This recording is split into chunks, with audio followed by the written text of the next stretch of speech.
Voltamos com Conversas Cruzadas e hoje falando sobre a duplicação da BR-101, ou melhor, os atrasos da duplicação da BR-101.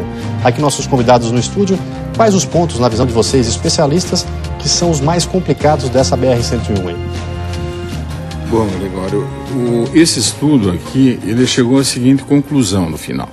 É que faltam 11% da extensão total do segmento todo, que são 238 quilômetros. Faltam 11% disso, está em torno de 26 quilômetros. Só que esses 11% que estão faltando, eles representam, em termos de investimento, 67% de tudo que já foi investido na duplicação. Então, a extensão é pequena, mas o custo disso que está faltando é muito grande. Nós temos obras pequenas, temos obras grandes, temos obras muito grandes a serem executadas ainda. Sem considerar o tempo, né, doutor? Sem considerar o tempo, exatamente. Por isso que nós chegamos a uma conclusão no nosso estudo, que no ano passado já nós estávamos prevendo em final de 2016, agora nós já estamos em 2017. E eu até justifico o porquê dessa data de 2017. Hoje, a obra o ponto mais crítico de toda a duplicação... Nós temos, inclusive, fotos aí, né, que a gente pode mostrar para acompanhando exatamente, até as fotos, para a gente dar uma ilustrada. Se quiserem passando, a gente com vai certeza. Conversando. Isso aí, podemos acompanhar lá a foto. O ponto mais crítico hoje é a transposição do Morro dos Cavalos. E por que eu digo transposição? Porque a transposição ela é composta por dois túneis e mais 2 viadutos. Então é um complexo de obras que tem que ser feitas ainda.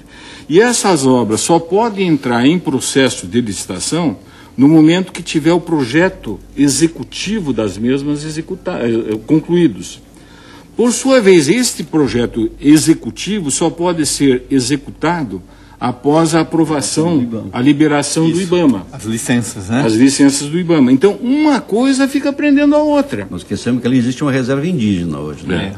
Mas eu acho, Adão, até um bom assunto, eu acho, para nós conversarmos aqui, até para os nossos telespectadores também participarem, porque o DENIT ele levantou a hipótese de se fazer uma 4ª faixa no Morro dos Cavalos, que seria uma solução paliativa.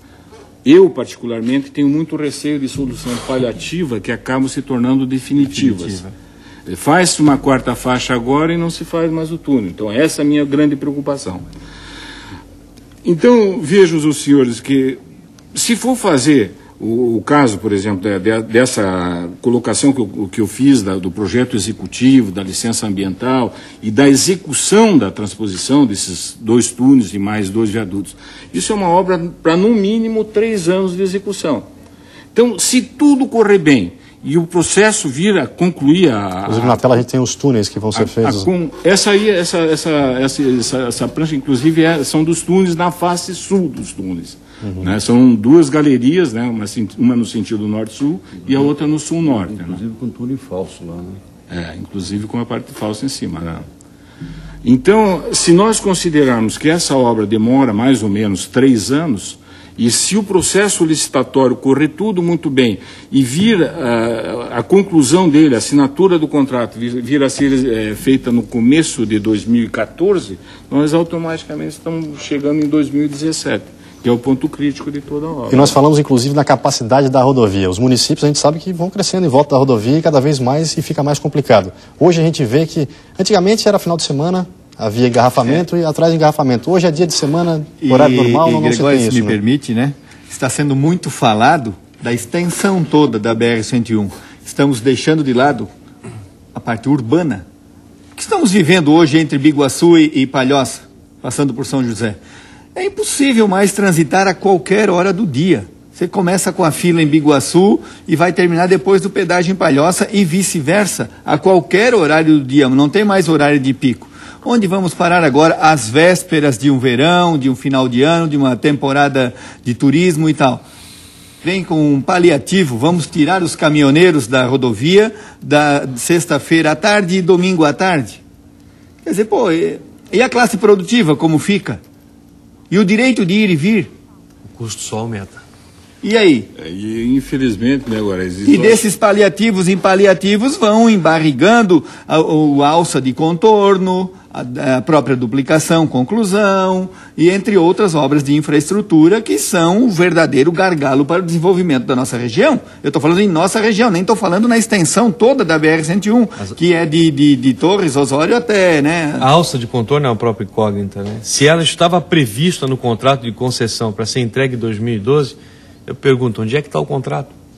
Por que isso não é cobrado? E por que a concessionária continua operando a rodovia, continua cobrando, continua colocando reajustes para os usuários e não se faz a cobrança? E se adia mais o prazo, e se joga o prazo para frente, e se tenta modificar o trajeto original. E para chegar à conclusão agora há pouco tempo... Brasil, que é a NTT. Chegou-se agora à conclusão novo, que não se pode mexer no trajeto original, que vai ser o trajeto original. No entanto, todas as licenças conseguidas até o período também não vale mais. Vai ter que fazer tudo novamente.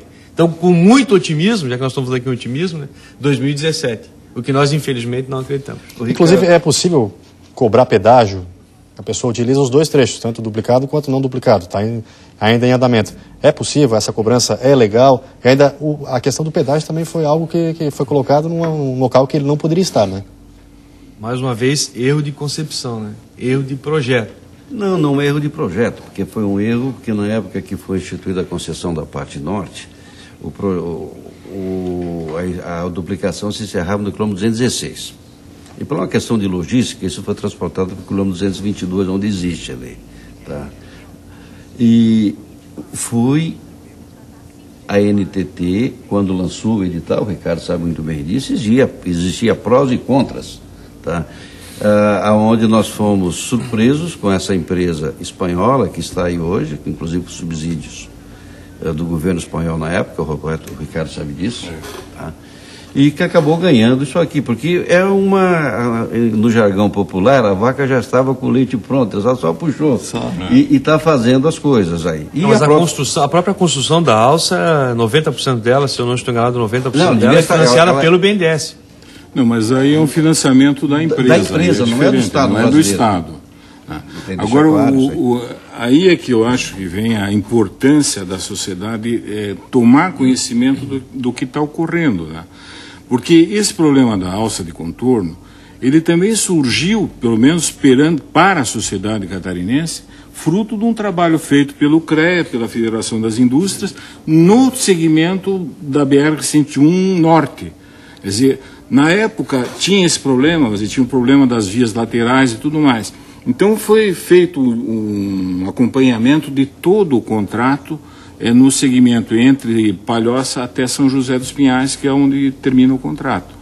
E nesse levantamento foi verificado que o contorno de Florianópolis, essa alça de contorno, ela representa 21% do total das obras que estão inclusas dentro desse contrato. Então vejam, é uma importância muito grande. Vultosa, são 50 quilômetros. É coisa assim em torno de 500 milhões de reais, mais ou menos, esses 21%. E foi constatado o seguinte, que no contrato existente, o prazo para que esse contorno tivesse concluído era no 4º ano da concessão. 4º ano da concessão corresponde exatamente a fevereiro de 2012. Então, a alça já deveria estar pronta. Nós todos que usufruímos da BR-101 pagamos a taxa de pedágio, nós estamos pagando isso aí, antecipadamente. Então, vejam, quanto mais, para quem que é interessante a demora da execução dessa obra? Única e exclusivamente para a concessionária, que está recebendo antecipadamente. A parte urbana sofre porque nós não temos capacidade da atual, porque não foi planejado, o governo planejou. Por que não saiu lá por trás? Lógico, o conurbado avança e cada dia fica mais difícil. Não tem como frear o crescimento. Não. E tem aqui a iniciativa privada e o setor público com a infraestrutura caminharem juntos. E infelizmente nós vimos, você muito bem falou, Adão, nos Brasis que nós estamos convivendo nos últimos tempos, principalmente, eu costumo falar quando estamos reunidos a nível de empresários e associações empresariais e tal, de que há alguns anos atrás, quando eu ainda era bem criança, bem jovem, eu lembro da construção da Transamazônica, o governo abriu aquela rodovia para levar o desenvolvimento para a Amazônia. Então, a infraestrutura do setor público ia na frente, abrindo os caminhos para a iniciativa privada. Hoje em dia, o setor público não está conseguindo mais acompanhar, e há muito tempo, o desenvolvimento promovido pela iniciativa privada. Então, infelizmente, esses gargalos são em função disso. Quando a BR-101 foi construída, cortando São José, Palhoça, Biguaçu, aquilo ali era bastante deserto ainda. Era transamazônica. Exato, era a transamazônica da época. De outras agora. Exatamente, só que há muito tempo já é muito claro e visto por qualquer gestor público de que isso iria se tornar um gargalo. E se deixou formar o gargalo sem tomar as devidas providências e atitudes. Então aí chama-se a atenção, particularmente nós aqui temos que não nos penitenciar, mas cobrar dos gestores públicos. Afinal de contas, quem assume um cargo tem que assumir para desempenhar o seu papel. E o que nós vemos, muitas vezes, e que questionamos também, é a representação catarinense, porque ela é uma obra federal.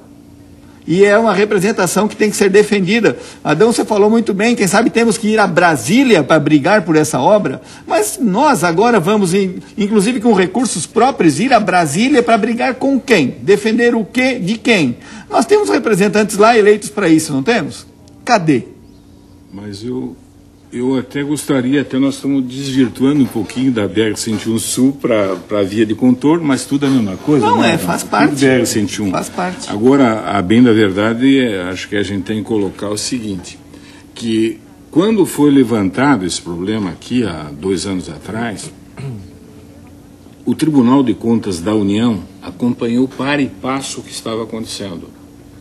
E isso está tendo uma repercussão muito grande dentro do próprio Tribunal de Contas da União, que auditou o contrato da concessionária, constatou uma série de irregularidades lá, inclusive na parte de cronogramas, na parte de orçamentos, na parte de execução de serviço, inclusive, e isso está evoluindo, sabe?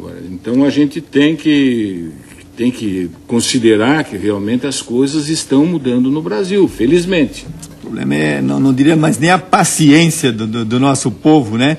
É a estrutura que não suporta mais. É ver que temos que produzir e não conseguimos nem nos deslocar. É ver que muitas vezes precisamos resolver determinadas situações e ficamos de mãos atadas com o nosso próprio direito de ir e vir, cerceado por uma fila, por um bloqueio, por uma situação que não tem como você fugir dela.